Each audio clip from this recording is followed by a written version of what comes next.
del pozo que estamos hablando. La temperatura registrada era de unos 1100 grados centígrados. De inmediato, después de haber bajado esos micrófonos, se empezaron a escucharse unos gritos y unos lamentos que fueron interpretados por estos mismos científicos como los gritos de los condenados en el infierno. Le voy a simplificar más este tema.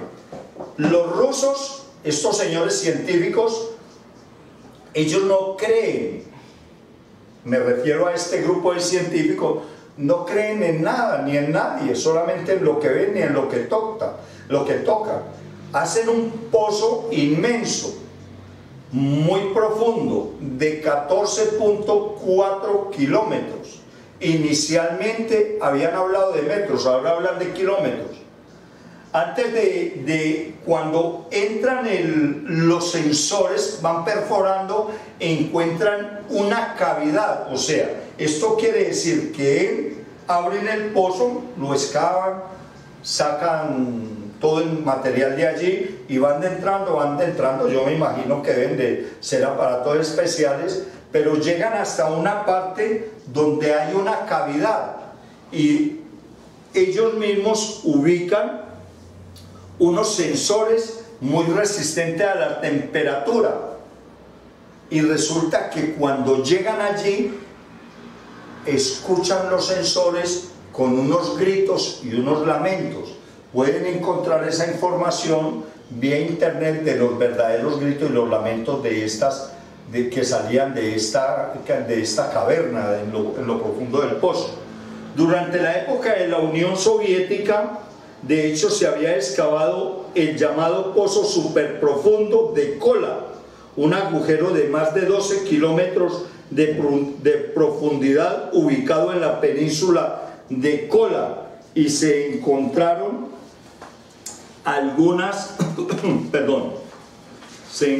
algunas anomalías geológicas interesantes, pero ningún encuentro sobrenatural como el que le acabo de decir. Y las temperaturas en la excavación se hicieron tan elevadas que los costos de la perforación se hicieron prohibidos. Ya no podían excavar eso porque ya salía muy costoso.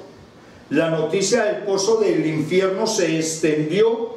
Las grabaciones de los gritos que se oían en el fondo de ese pozo, los llamados por ellos los gritos de los condenados. Esta es una prueba científica que nos da de la existencia del infierno, de almas que hay dentro de la profundidad de la tierra, donde, como lo dice en la Biblia, en Lucas 16, versículo 19 en adelante, donde habla de un abismo. ¿Qué tenemos aquí, damas y caballeros?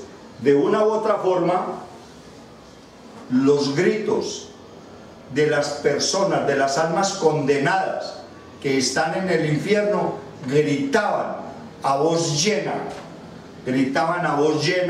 que los ayudaran, que tuvieran misericordia, que tuvieran piedad, porque ellos todos allá en el infierno abrigan la esperanza de que sean sacados,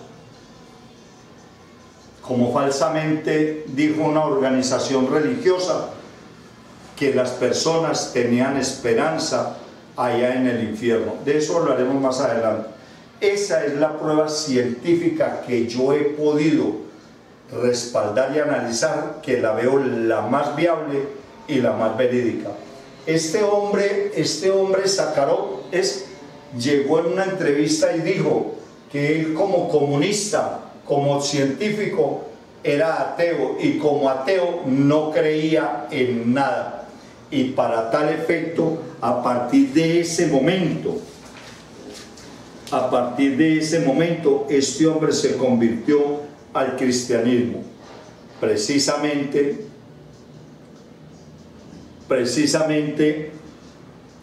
no solamente esta prueba científica tan verídica, tan aceptable, como el grito de los condenados en el pozo del infierno que abrieron estos señores científicos rusos, nos dan una claridad de la existencia del infierno.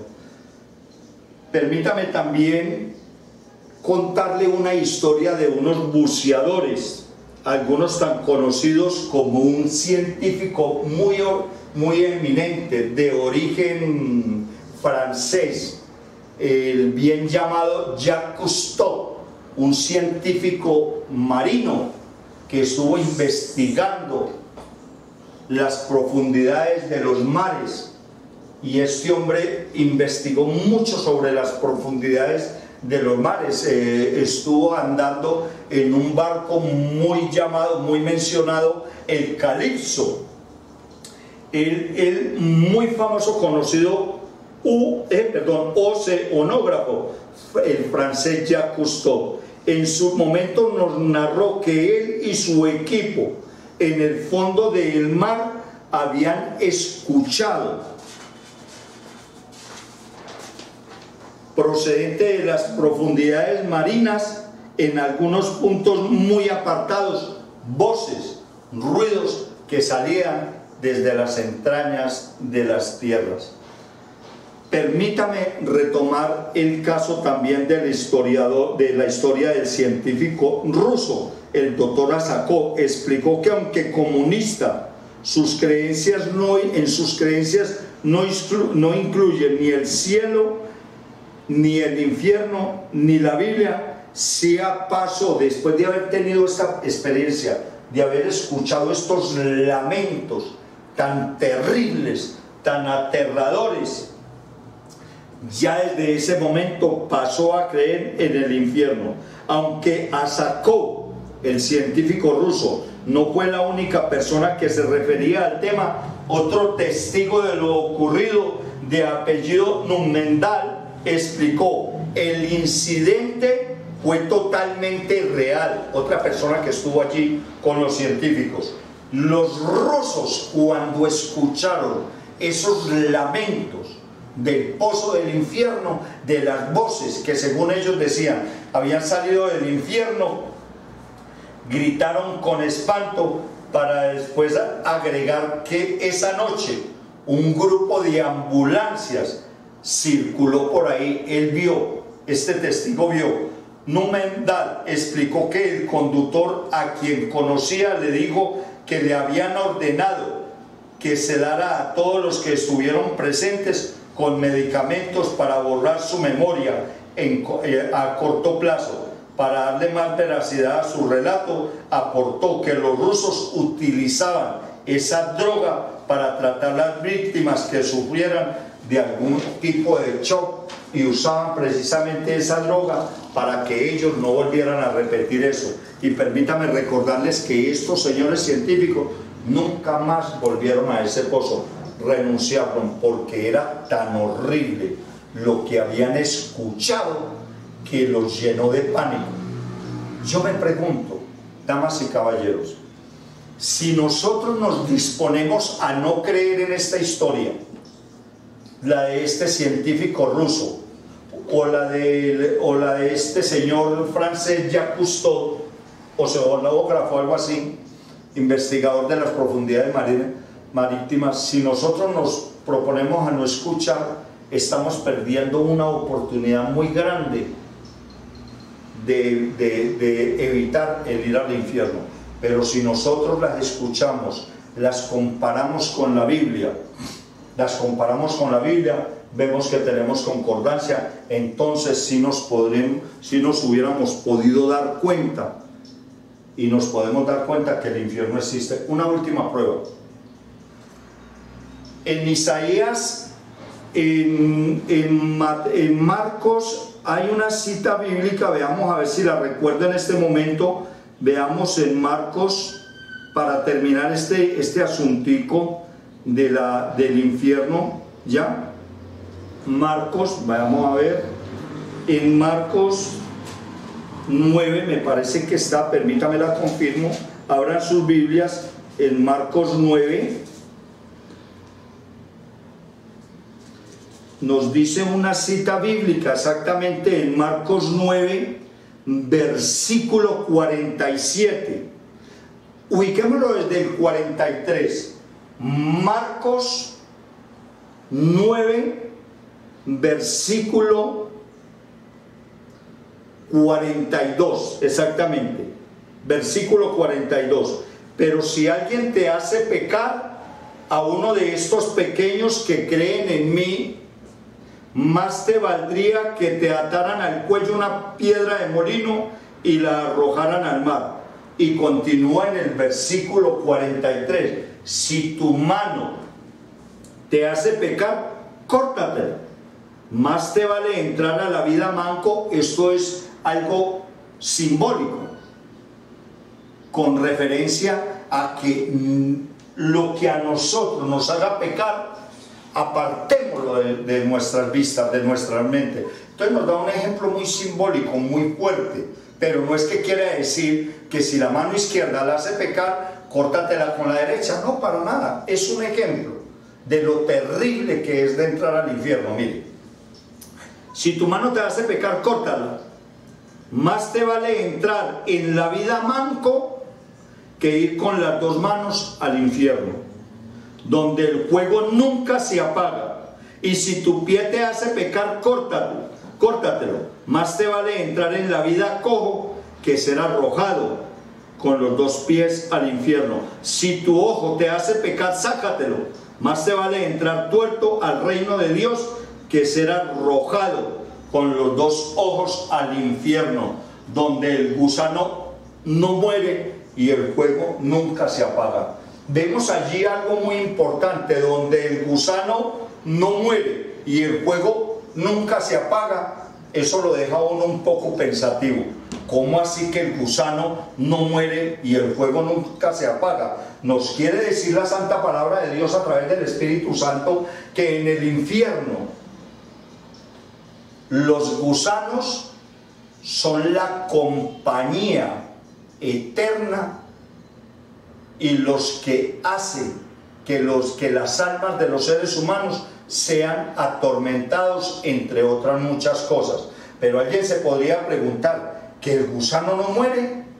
Si un gusano muere y el fuego no se apaga, esto nos da a decir que el gusano está dentro del infierno.